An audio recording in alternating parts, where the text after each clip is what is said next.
Hey, what's up, everybody? George back at it. So, I'm going to give you a quick little update on where I've been.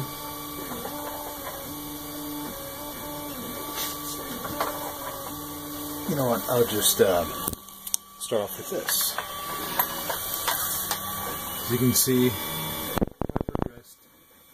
in my 3D printing, come across some problems. Things have gotten better. Still had some issues with adhesion. And yes, here's my first motor bracket. There's my second. Extruder. X-carriage. Idler. So,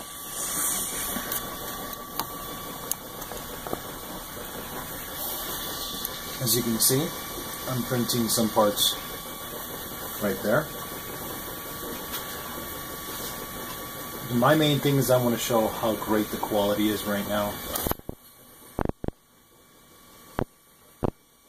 I got no support material in this right now. I got no bren. The only thing I had was a skirt to go around the edge.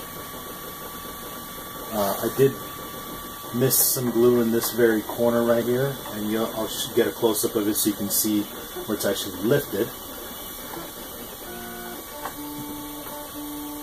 This does wonders for you out there trying to find what to begin with, just adhering your prints to your print board. Now, if you recall, I had a bad stepper driver. I ordered a new one. They did not send me the same one. They actually upgraded me to a better resolution of a driver. And the red one was capable of 1/16th of a step. This is capable of 1/32. I then ordered, zoom out, then ordered some extras.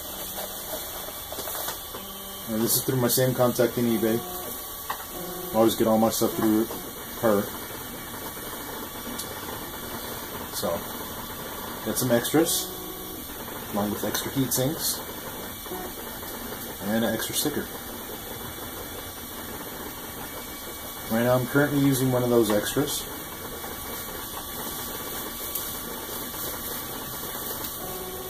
In place because I pulled the higher resolution out for right now.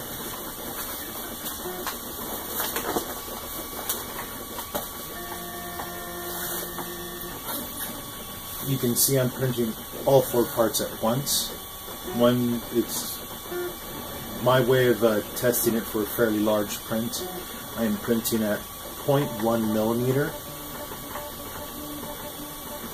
And again, no support material. I am not using the firmware retraction. I'm only using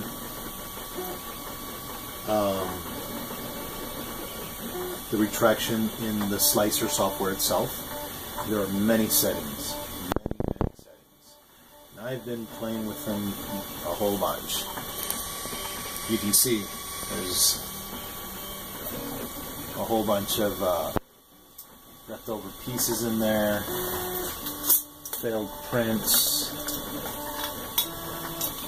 Sometimes things just get started and I catch it and I didn't like the way it was coming out, so I stopped it, changed the setting, and went forward. Played with the brims, played with different adhesives. Just tried this because it was laying around my house, or my shop rather. So 3M Super 77 multi-purpose adhesive.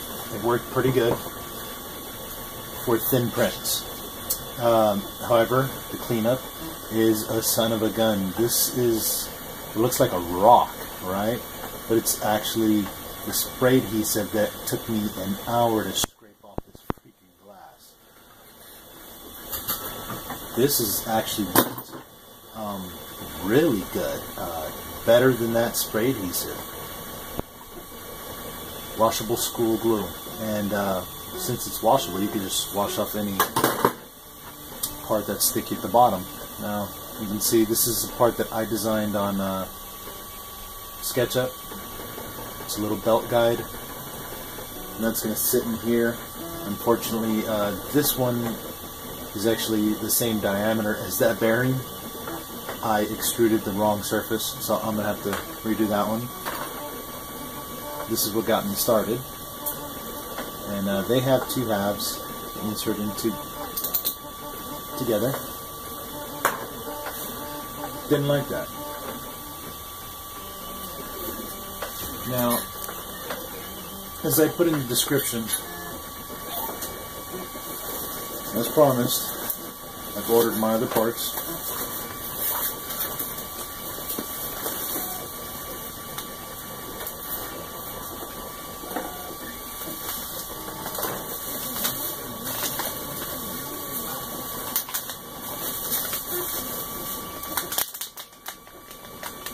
There's the GT board, and as you can see, the connector is different, so it allows me to screw in terminals or put in a solid gauge wire of some sort, or just crimp it. So there's also switch pins on here. I want to just note that there are dip switches in here, so there's no jumpers to move. I simply flick a switch and I can change it from a quarter step, half step, 16th step, 32nd step, so on and so forth. This can hook straight up to your existing Geeetech power supply cable, as well as on the LCD panel. You're just going to have to remove the little adapter for the Sanguina Lulu board. Sent me another cable.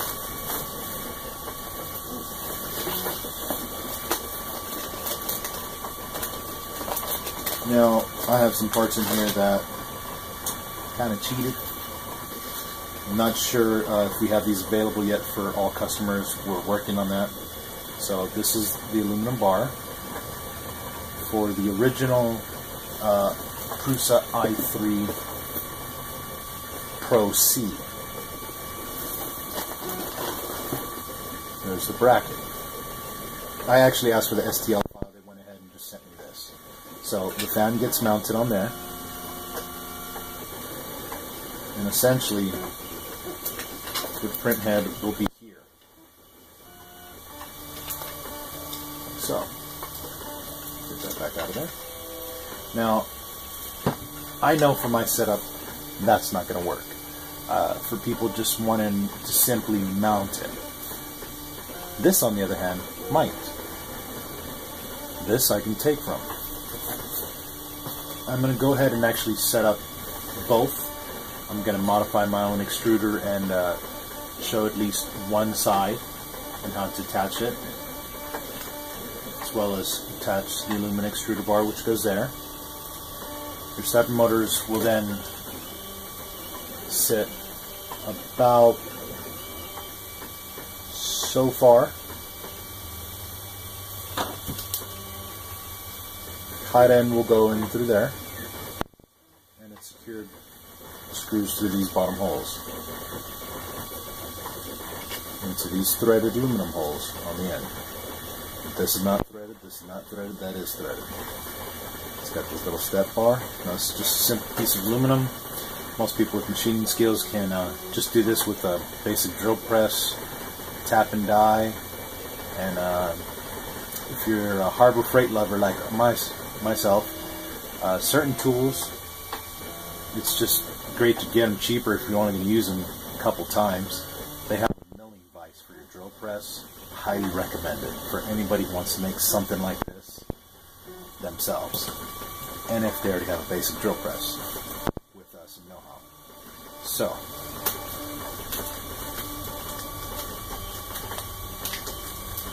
some extra hardware for myself. Now, this is what I'm going to ask to include in the kits that I'm supporting. 4 extra of these lock nuts for the bottom of the heat bed to replace these wing nuts. Once you got your bed leveled, you're never going to adjust it. Don't see the purpose of the wing nut. The thickness of the glass, you simply just adjust your Z-axis. And for the other thing, he gave me another one of these 50mm M3 screws. There comes the train. And that I'm going to place right back in here where we started from, where I instructed in the videos. It does stick out a little bit. And if you can find another one, great.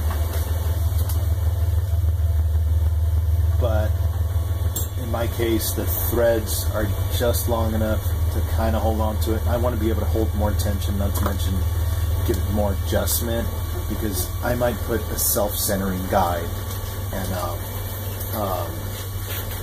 belt guide for the x-axis.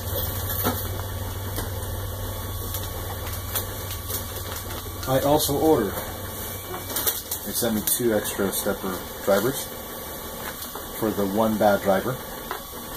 Thank you very much, Geeetech. I ordered 5 more. So I'm like at 10. Plus, I got 5 more purple ones.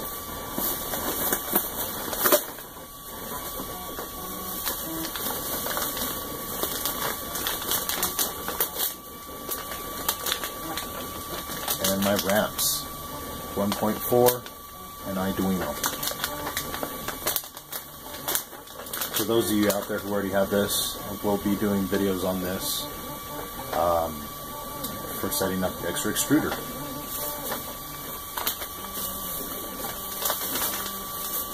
And maybe some other options if I feel like later. I do plan on adding a fan and maybe just a cord. I'm going to note that. That's just kind of funny. You guys can see that cutout, right? See, there's my finger. That's just kind of funny. So someone must have forgot to put something in and cut a hole and dropped it in the package.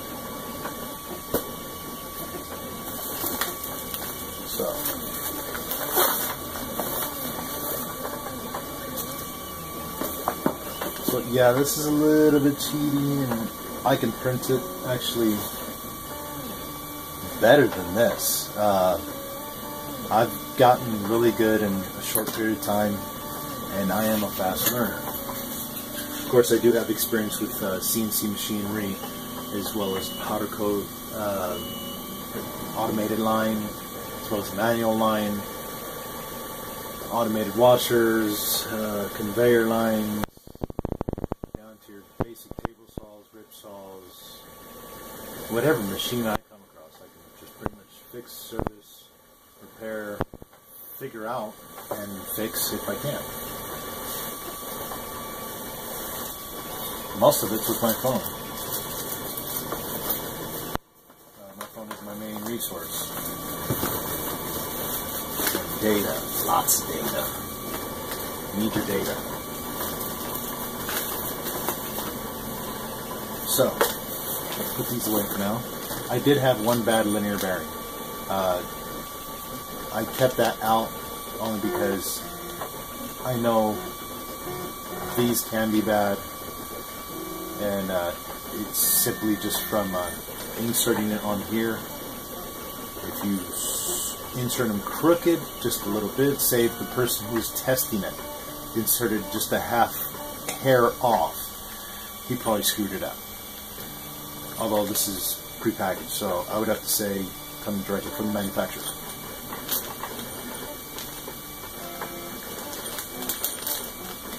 Set me a second. So I have a small click, and you'll hear it every once in a while. It's a click, click, click, as it's only on the y-axis. And I haven't 100% troubleshot it, but I believe it's this corner or this front one. I believe it's this side though, this rail. Everything works great. The other three have had no problems. Everything else is doing absolutely fine. I will state this: I tend to happen to have the luck of buying the one boxed item that's brand new that has a defect. It's missing a part.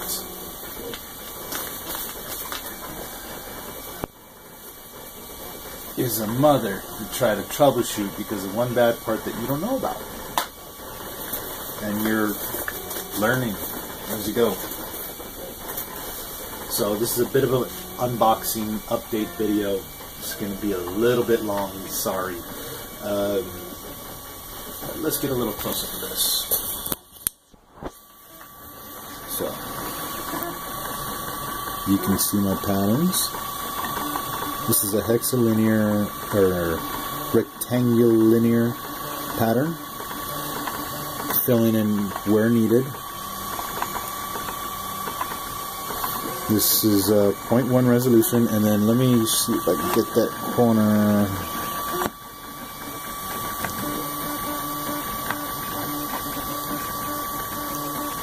It's hard to focus when it keeps moving. So you can see there that corner slightly peeled up, and mainly is because my print head ran right into my clip and pushed down this corner, and also because there's no glue right there in that corner. I only actually went out as far as this ring right about here and went across. So you can see though, yeah, let's just go across over here, and you can see the front holes have already printed. Almost no strings whatsoever. I mean, do you see any? I'm printing right now with a 0.3 millimeter nozzle and a 1.75 diameter filament.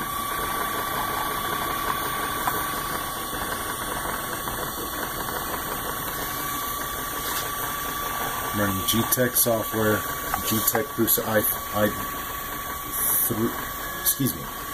Prusa iteration 3 Pro B. That's some Arduino setup.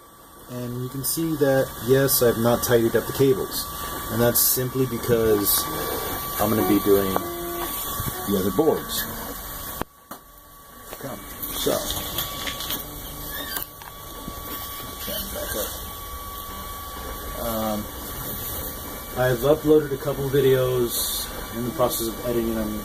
My audio is going to be horrible until I can get this phone replaced or get an actual camera.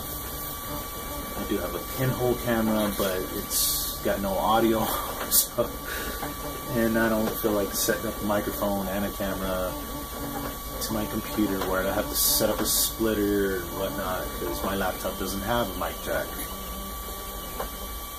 You get what you pay for. $250 was a great price, but there's some features, basic features that you didn't think you would need and you might need afterwards.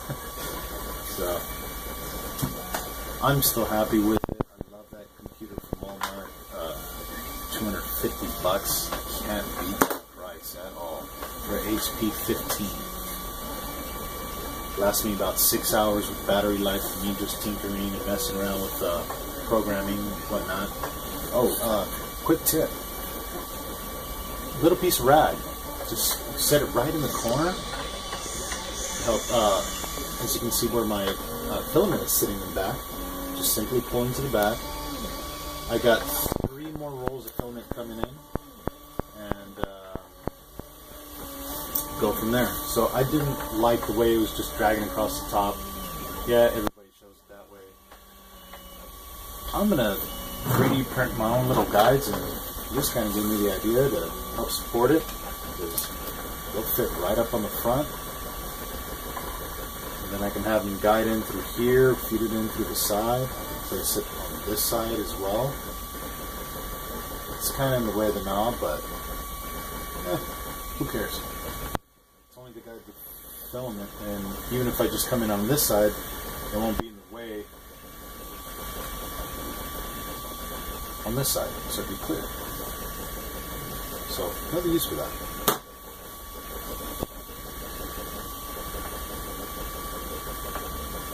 I believe that's it. I don't have a micrometer yet. I can't find my set, So I've actually been using my crescent wrench with measurements written on the side, and I don't know if you can get a quick view of that. One side is actually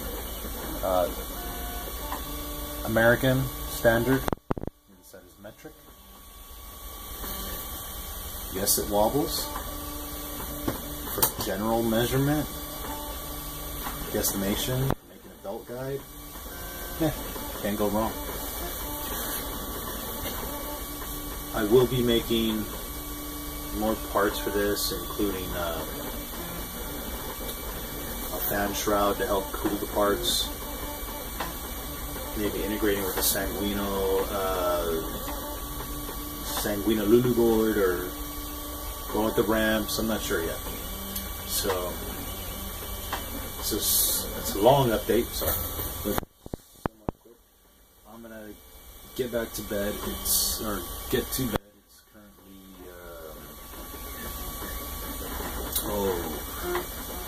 midnight. Last night I was up till 3 in the morning, tinkering with different settings, and mainly because I was getting a lot of strings. These don't have any.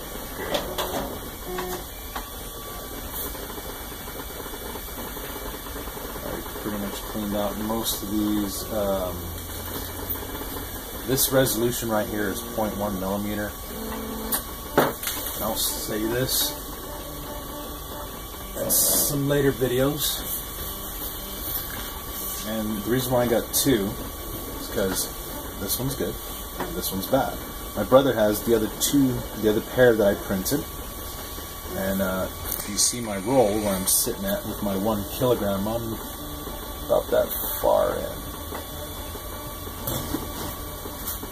So, yeah, it's about as big as my roll of 2-inch tape right here. That's about what I have left on there. Hopefully my filming comes soon. So, now, quick close-up on this. You know, these are both the same resolution, the same print, the same program. I only went into the settings of the tuning of how much the flow rate is increased on the extrusion. Now you can see on the bottom, this is a little jagged, a little over extruded, while this one's nice and I've got a super clean edge all the way around. However, if you can see the shine on this part, one has a nice shine, the other one has like a dull sheen. Now this shiny part, not so good. Weak.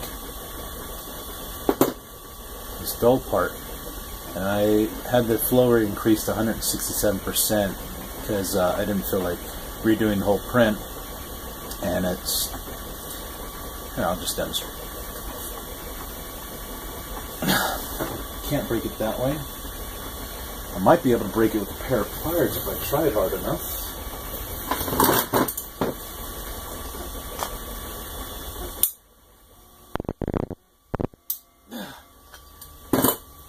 Got some cracking sounds, but I can't even see where the delamination is. You can see where the tooth of the plier bit in right there. This one's 0.3 millimeter. This one's 0.1. Now there is a shine difference with this. However, this right here, I'll demonstrate. The strength of this is, I mean, nothing. It's horrible. This is pretty rigid, pretty stiff. You can see my holes aren't 100% complete. I'm still playing with settings. This one right here. This one is really strong. This 0.1 millimeter for this flex.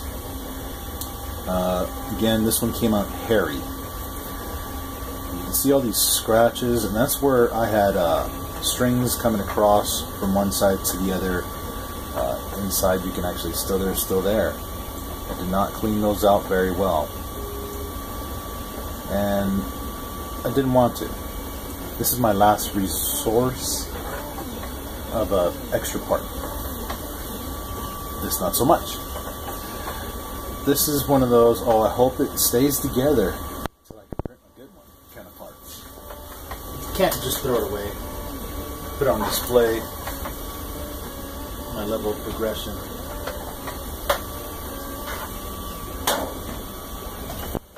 And you get to the good parts where, I mean, you get no flex whatsoever. If any you get, you might get a bit of flex from the most extreme ends of it.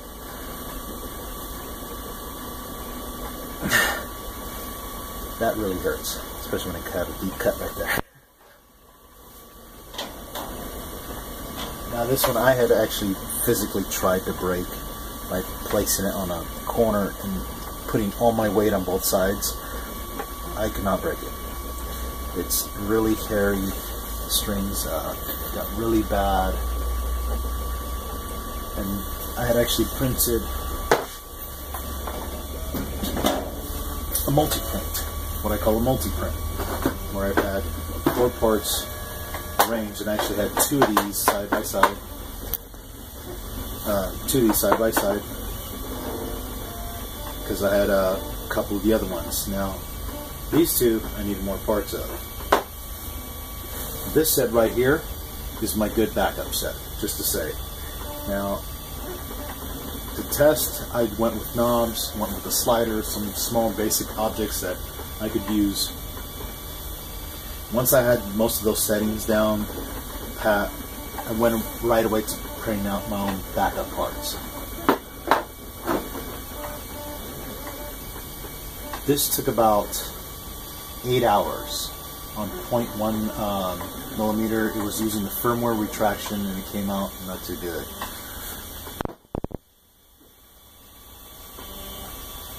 As far as the hairs, this is outstanding. I can't barely make out any defects in here, considering that I'm extruding it from a filament, smearing it across a layer repeatedly, and building it up. That's all it's doing. And different patterns come up with different things. Circular linear. Let's see if I can demonstrate that one. Now this is 30% infill, and it just basically makes a couple rings. And it made a pretty solid plug, like really solid. I could not smash it in this direction at all. This direction had some give, and that was only because of the thin walls. And the pliers applied force at its weakest points instead of the actual ridges of the wall. Now this is only 0.5 millimeters on the thickness of what goes around the bearing, 1.4 millimeter on the width of the lip, 1.5 on the height of the lip. It should have been 13 across inside diameter. It actually came out 13 across outside diameter. So that's what I gotta fix on this. But I didn't pay attention to that until I started this print. So, and the reason why I'm doing this is because I got some rubber dust down here from my belt.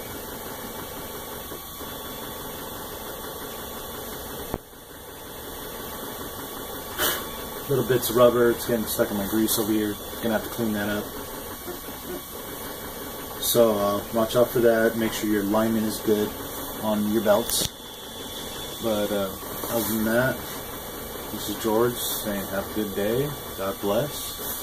And see you guys real soon with the next couple videos. Have a good one.